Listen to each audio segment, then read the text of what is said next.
हाँ जी, टॉपिक है आपका statement showing completion of cash flow statement, जिसमें मैं आपको अब सिखाने वाला हूँ cash flow from investing activity. Investing activity में जब मैंने इन्वेस्टिंग एक्टिविटी का मीनिंग आपको बताया था, वहां ये बताया था जब जब हम कोई फिक्स्ड एसेट एक्वायर करते हैं या डिस्पोज करते हैं, एक्वायर मींस परचेज करते हैं या सेल करते हैं, तो वो इन्वेस्टिंग एक्टिविटी से रिलेटेड होता है। अब हमने ये देखना है कि इन्वेस्टिंग एक्टिविटीज में हमारे पास पैसे कब कब आएंगे, जब हम एसेट खरीदेंगे या बेचेंगे। बेचते वक्त, तो जब जब हम एसेट बेचेंगे तो हमारे पास पैसे आएंगे। तो उस केस में हम लिखेंगे सबसे पहले क्या, proceeds from sale of non current asset. Non current assets में क्या क्या चीजें आती हैं, tangible asset, intangible asset, depreciable asset और नॉन डेप्रिशिएबल एसेट। जैसे example, proceeds from land and building, land and building को बेच के, लैंड एंड बिल्डिंग को बेच के जो हमारे पास पैसा आया, वो भी हम हमारे पास कैश का इनफ्लो हो रहा है, तो उसको हमने यहाँ पे लिखा, राइट। उसके बाद अगला,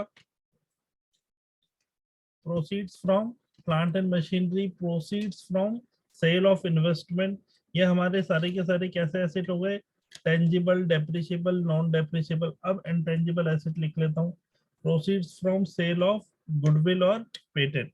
इन सबको बेच के अगर हमारे पास पैसे आ रहे हैं तो हम ऐड करेंगे, क्योंकि कैश का इनफ्लो हो रहा है हमारे पास। ठीक है, तो यहाँ पे मैंने क्या किया, इन सब का टोटल कर दिया।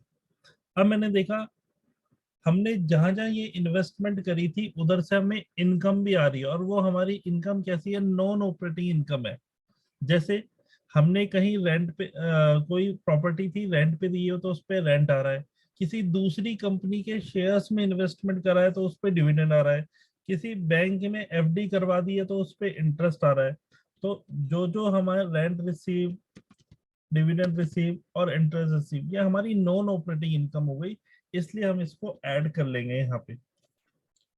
भाई एक नहीं आएगा profit on sale of investment जो आप ऑपरेटिंग में माइनस करते थे, बाकी आपका वो दाऊद रेस्ट इन पीस वाले में से बाकी सारे आ जाएंगे, सिर्फ पी नहीं आ रहा। उसके बाद जब इन्हीं एसेट्स को हम खरीदेंगे तो हमारे पास से पैसे जाएंगे, तो हमने क्या किया, सबको माइनस कर दिया। फिर क्या करो, ये प्लस ये माइनस ये करोगे तो cash flow from investing activity आ जाएगा। और अगर ये नेगेटिव में आया तो उसे बोलेंगे cash used in investing activity, right. इसका स्क्रीनशॉट ले लो, ये फॉर्मेट आप घर पे बना लेना। अब आगे चलते हैं, इससे रिलेटेड एक क्वेश्चन करवाता हूँ। वैसे ये फॉर्मेट समझाने के लिए था, एग्जाम में आपको पूरा एज इट इज इस फॉर्मेट के बेसिस में नहीं बनाना। आपको क्या करना है, जैसे ये क्वेश्चन है सामने, cash flow from investing activity निकालना है, और क्वेश्चन में आपको क्या क्या दे रखा है देखो, गुडविल दे रखा है, पेटेंट दे रखा है, मैं एक छोड़ के एक लाइन ड्रॉ कर रहा हूँ, प्लांट एंड मशीनरी दे रखी है, फर्नीचर दे रखा है, 10% इन्वेस्टमेंट दे रखा है, एक्रूड इंटरेस्ट ऑन 10% इन्वेस्टमेंट दे रखा है, प्रिलिमिनरी एक्सपेंसेस दे रखे हैं, अंडर राइटिंग कमीशन दे रखा है, ये सब दे रखा है। इधर provision for depreciation on furniture दे रखा है। तो जो जो चीजें आपको पहले दिखाई देगी वो चीजें लिखनी है। अब जैसे एग्जाम्पल के लिए मैं आपसे बात करूं, मैंने ये फॉर्मेट बनाया, हेडिंग डाली cash flow from investing activity. अब सबसे पहले मेरे को क्या दे रखा है, गुडविल दे रखा है। गुडविल 1,15,000 से 90,000 हो गई, कम हो गई। कम हो रही है तो राइट ऑफ हो रही है, एमोटाइज्ड हो रही है, तो वो कहेगा आईपीएल के आई में आएगा, नहीं एफडीआई के आई में, सॉरी। और अगर इंक्रीज हो रही होती तो इन्वेस्टिंग में आता, हम बोलते परचेज किया है। प्लांट, इसलिए आगे देखो पेटेंट, पेटेंट देखो 90,000 से 1,15,000 हो गए, तो परचेज किए ना पेटेंट, तो आप सीधा सीधा लिख दो यहाँ, परचेज ऑफ पेटेंट। और पेटेंट परचेज करोगे तो पैसे जाएंगे, तो आपने क्या किया, 25,000 नेगेटिव में लिख दिया। आगे दे रखा है लैंड, 1,00,000 से 90,000, कम हो रही है लैंड, बट कम हो रही है, हम इसे डेप्रिसिएशन बोल सकते हैं, बट लैंड में डेप्रिसिएशन लगता नहीं है, तो जरूर हमने सेल किया होगा, तो लिखेंगे सेल ऑफ लैंड या proceeds from sale of land. हमारे पास पैसे आएंगे 10,000, तो 10,000 हमने पॉजिटिव में लिखा। अगला है प्लांट एंड मशीनरी, 1,80,000 से 1,60,000 हो गए, तो प्लांट एंड मशीनरी कम हो रहा है, कम हो रहा है तो डेप्रिसिएशन लग रहा होगा, है कि नहीं। और डेप्रिसिएशन लगेगा तो एफडीआई के डी में आएगा, ऑपरेटिंग एक्टिविटी में, यहाँ नहीं आएगा। तो आगे चलते हैं, इसको हमने कहीं नहीं लिखा, आगे देखो। फर्नीचर 21,000 से 2,46,000 हो रहे, इंक्रीज हो रहे हैं 2,25,000 से, तो जरूर खरीदा होगा, और खरीदेंगे तो पैसे जाएंगे। परचेज ऑफ फर्नीचर 2,25,000, और पैसे जा रहे हैं तो माइनस कर देंगे। उसके बाद 10% इन्वेस्टमेंट, हमने कहीं इन्वेस्टमेंट करी हुई है, 2 लाख से 1,80,000 हो गई, लेकिन वो तो बेच दी हमने, बेच दी तो हमारे पास कैसे पैसे आएंगे। सेल ऑफ इन्वेस्टमेंट कितने की बेची, 20,000 की, तो पैसे आ रहे हैं तो पॉजिटिव में। अब आगे कहता है ये इन्वेस्टमेंट पहले कैसी थी, 10% वाली, इसका मतलब इस पे 10% का इंटरेस्ट मिलेगा, जो कि 2 लाख का 10% कितना हो गया, 20,000, राइट। आगे कहता है accrued interest on 10% investment, accrued मतलब आउटस्टैंडिंग कितना है, 6,000, 6,000 इंटरेस्ट नहीं मिला, तो कितना मिला होगा, 14,000 मिला होगा। तो जो 14,000 रिसीव हुआ है इंटरेस्ट, वो हमारी इनकम है, तो यहाँ लिखेंगे इंटरेस्ट ऑन 10% इन्वेस्टमेंट, कितनी अमाउंट आ जाएगी, 14,000। लेकिन यही इंटरेस्ट ऑन इन्वेस्टमेंट हमारा ऑपरेटिंग एक्टिविटी में भी लिखते थे हम, रेस्ट इन पीस के आई में, इंटरेस्ट रिसीव, वहां पूरा 20,000 आएगा एक्रूअल बेसिस पे, क्योंकि वो पीएनएल से अमाउंट उठाई जाती है। इन्वेस्टिंग एक्टिविटी में हम चेक करते हैं कि हमारे पास कैश कितना आ रहा है, कैश कितना जा रहा है। इस वाले क्वेश्चन में 14,000 आया है कैश, इसलिए 14,000 लिखा है मैंने। अगला है प्रिलिमिनरी एक्सपेंसेस, 5,000 से 3,000 कम हो रहे हैं, तो इसका मतलब ये हो रहे हैं return of preliminary expenses, fictitious asset होते हैं, रिटर्न ऑफ हो रहे हैं, तो ऑपरेटिंग का पार्ट है। अंडर राइटिंग कमीशन इंक्रीज हो रहे हैं, डिक्रीज नहीं हो रहे, तो ये आपका फाइनेंसिंग एक्टिविटी में आएगा, जब आगे फाइनेंसिंग एक्टिविटी कराऊंगा। डिस्काउंट ऑन इश्यू और डिवेंचर भी हमारा किसका पार्ट है, फाइनेंसिंग एक्टिविटी का पार्ट है, तो ये भी हमारा फाइनेंसिंग एक्टिविटी में आएगा।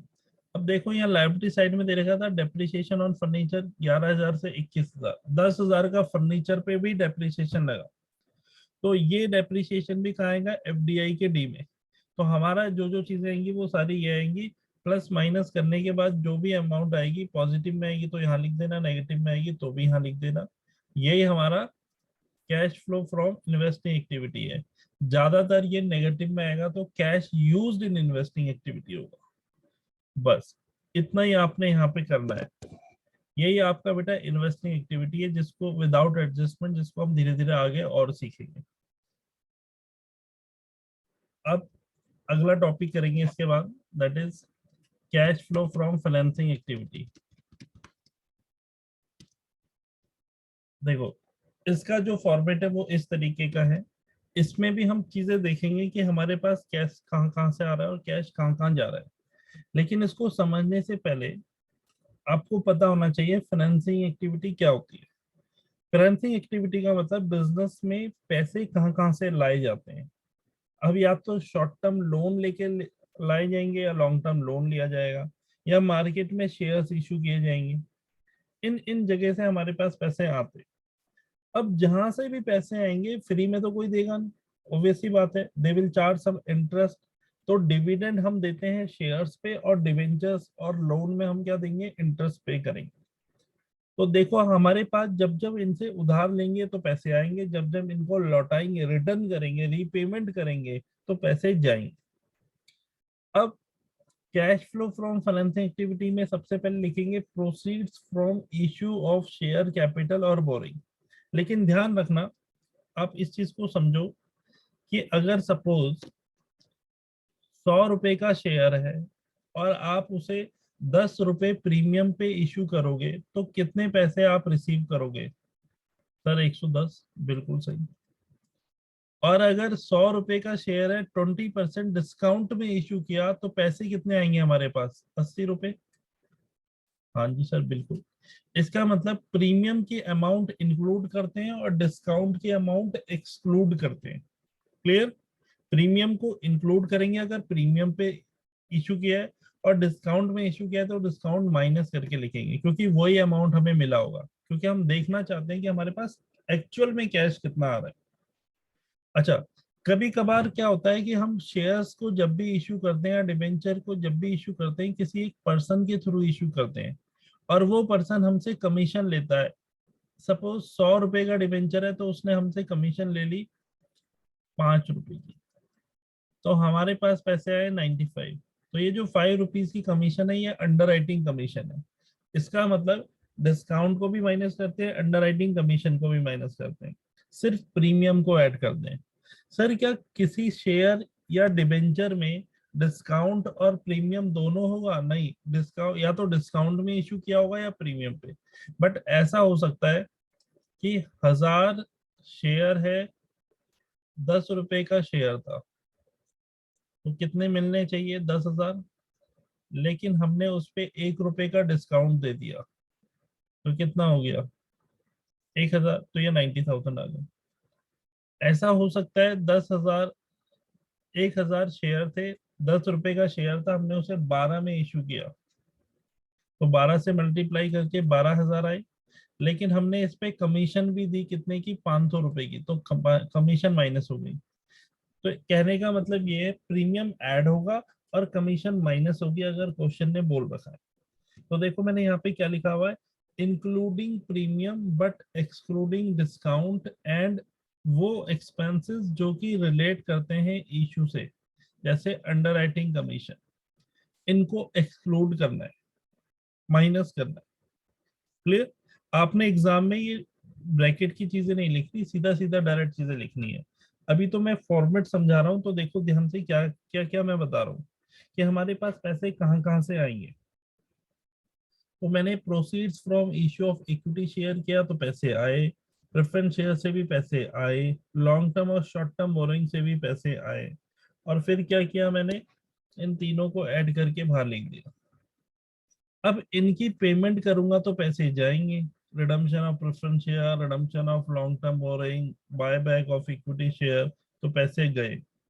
और जो मैंने ये शेयर्स इशू करके preference share, long term borrowing, short term borrowing ली थी, फ्री में थोड़ी ना ली थी। इस पे मैं क्या पे करूंगा? डिविडेंड पे करूंगा, इंटीरियम डिविडेंड पे करूंगा, इंटरेस्ट पे करूंगा। Interest on long term boring हो गया, शॉर्ट टर्म बोरिंग भी होगा। तो ये सब इकट्ठा करके यहाँ पे माइनस हो, फिर ये माइनस ये माइनस ये, तो मेरे पास आ जाएगा cash flow from financing activity.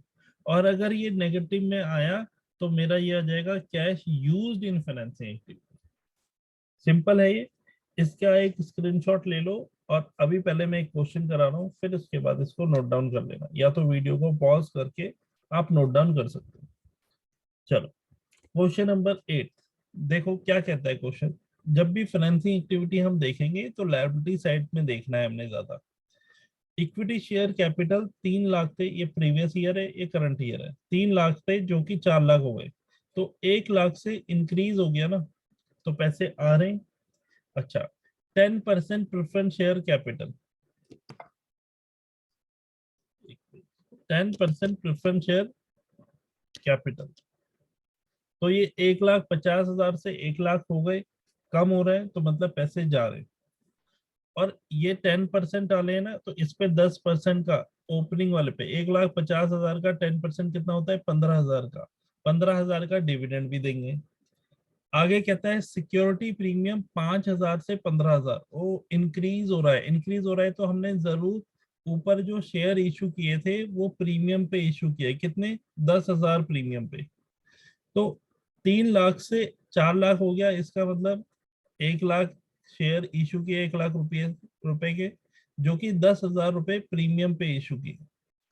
और फिर कहता है 10% डिवेंचर, जो कि 3,20,000 से 4,20,000 हो गए, 1 लाख से 10% डिवेंचर भी इंक्रीज हो रहे हैं। तो देखो जैसे जैसे मैं आपको बता रहा हूँ वो यहाँ पे लिखते भी जाते हैं इधर। सबसे पहले issue of equity share capital. अब 1 लाख रुपए के थे जो कि मैंने 10,000 प्रीमियम पे इशू किए। अभी मैं आउटर कॉलम में नहीं लिख रहा, क्या पता कुछ और चीजें भी हों। आगे 10% प्रेफरेंस शेयर कैपिटल रिडम्पशन हो रहा है यहाँ, तो redemption of 10% preference share capital आप पूरा लिखोगे कितने का, 50,000।